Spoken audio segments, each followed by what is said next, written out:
In this morning's New Zealand Herald headlines, tax cuts promise kept, how the Prime Minister's planning to spend his savings, candlelight vigil planned for one of New Zealand's deadliest crashes, and South Africans vote in the country's most pivotal election in 3 decades.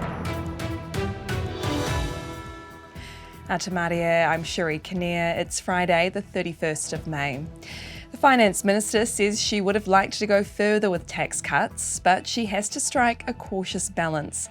Nicola Willis is spending $14 billion over the next 4 years, so all workers earning more than $14,000 a year will receive between $4 and $40 extra a fortnight. She says the tax relief is focused on those who have been hit hardest by the cost of living. Although she would have liked to go further, she says doing so would not be fiscally responsible.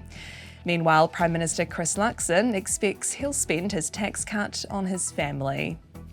Te Pāti Māori says Te Iwi Māori have had enough and it's time they organise themselves. Following mass protests around the country coinciding with the budget yesterday, the party's asking all Māori to sign what it calls a declaration of political independence. It says it's the beginning of a process of establishing its own parliament.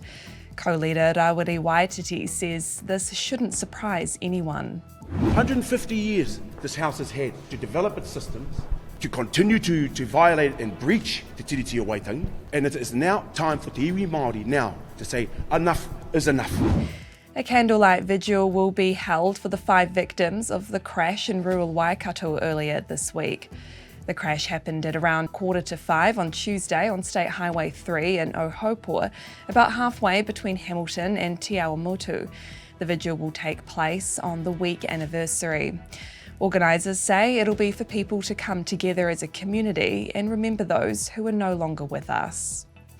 In world news, early results from South Africa's general election are spelling bad news for the ruling ANC party.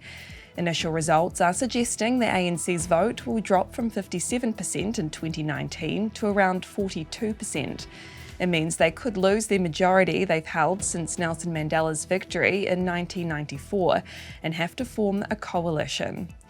And those are the latest New Zealand Herald headlines. For more news worth knowing, head to nzherald.co.nz. Kia pai te rā. Thanks for checking out our YouTube channel. To stay up to date with all the latest news from the New Zealand Herald, click the subscribe button below or check out one of the videos here and head over to nzherald.co.nz for more details on these stories and more.